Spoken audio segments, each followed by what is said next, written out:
The team behind NBA Top Shot and the Flow blockchain has announced a new deal with Spain's La Liga and also a new valuation of $7.6 billion after closing a $750 million funding round yesterday.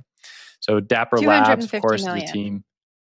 Did I say that? Did I say that incorrectly? You said 750. Did I say just 250? Oh, yikes. Okay, we'll keep rolling here. Don't worry about that. So we got, I don't know how to pronounce this team actually, Coatue, oof, that's probably wrong, Andreessen Horowitz, Google's GV, Version 1 Ventures, and others invested in this round. The round was first reported in April by The Information. Of course, this comes on the heels of yesterday, Sorare closing a even larger round of $680 million for another kind of NFT blockchain-based application for sports. Naomi, you love sports. Let's hear it. What do you think about this? Well, these numbers are mind-boggling. $7.6 billion valuation. I mean, this is a space that how many times have we called the death of this fad on this show? I mean, we're like really eating our words in a major way right now because these companies keep going from new height to new height. They're even, you have the heads of these places talking about how competitive industries, competitive companies are actually helpful to them. We've started to see differentiation in the market. It isn't just like we are an NFT platform. It's like, no, we are a sports NFT platform. We are a fantasy NFT platform. Like we're really starting to get these niches as the market matures.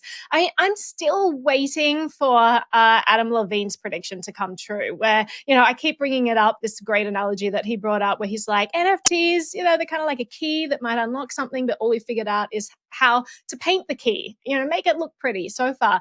But I'm definitely interested in that next level. Like we're all in the world of collectibles right now. We've started to go into like the gaming world a little bit. I want us to see us go further down that track and actually see what these NFTs can do. What kind of ownership can they transfer to people? What type of things can they unlock on these platforms? That's really the essence of this programmable token or programmable money or however you want to look at it. It's like programmability. And so I want to see what we do with that. But David, I'll throw to you. I think that my main thought here is it's interesting to see Dapper go in a much more kind of commercial direction with this project. So it really marks a contrast with some other platforms that are doing NFTs that tend to have sort of more community orientation or at least community participation. So you would look at like Solana in particular, but even like Cardano has a pretty good NFT community. Bitcoin, even through a company called Stacks, you can now do NFTs on Bitcoin that apparently are getting some traction. And these are all more grassroots, bottom up things. And the interesting thing is if you compare the market caps of these public blockchains with NFTs, even though that 7.8 billion for Dapper sounds like a lot, it's nothing compared to, Solana is at 42 billion. These are all huge.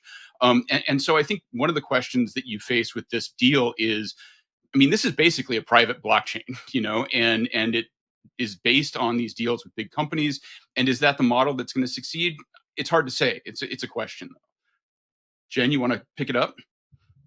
Yeah, sure. So every time I see a massive raise like this, I'm always curious about the strategy, right? And so now we've learned that Dapper is going the European route. They're going to bring video NFTs to soccer fans in Europe. And I wonder why they haven't been disrupted yet. There are so many NFT platforms out there. Why are we not getting video highlights from sports team on other platforms? And I wonder if that's coming. And so now we see, is it Sorare or Sorare? I call it Sorare.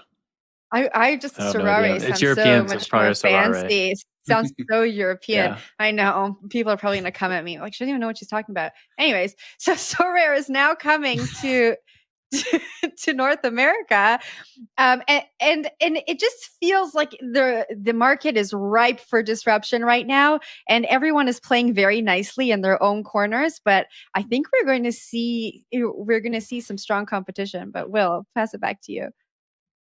Yeah, just to answer your general question, I think like my general thought is it has a lot to do with copyright law and where the demarcations are still trying to be figured out. Like does this image of whoever it is, like the sports player, does it belong to the team? Does it belong to himself? Does it belong to the NFT company that has the rights to the team itself? So those questions are still being figured out.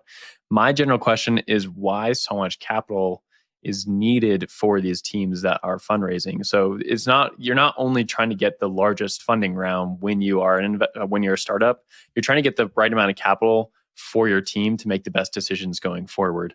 So like if you have these huge funding rounds, you're diluting your stake in the company as a founder by making these huge raises. I mean, maybe it's necessary to bootstrap these ecosystems that they really want because they want this to be like a social media landscape of sorts. So maybe you need all that capital to build out all the applications necessary for people to start interacting with NFTs in a more mainstream way.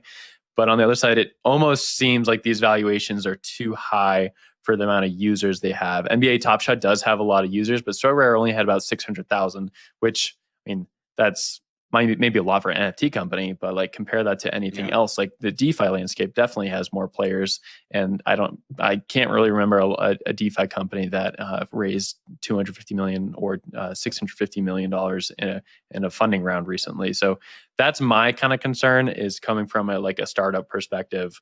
Where are you putting this money, and do you expect it to get you through like the next few bull cycles? Maybe or the bear cycles? Is that what they're thinking? But I'll leave it there. That's my 2 cents. Yeah. Well, let's it's worth change pointing track out too here. that these big rounds. Oh, sorry. Sorry, go ahead, David. I was just going to point out quickly final that these thoughts. big rounds David.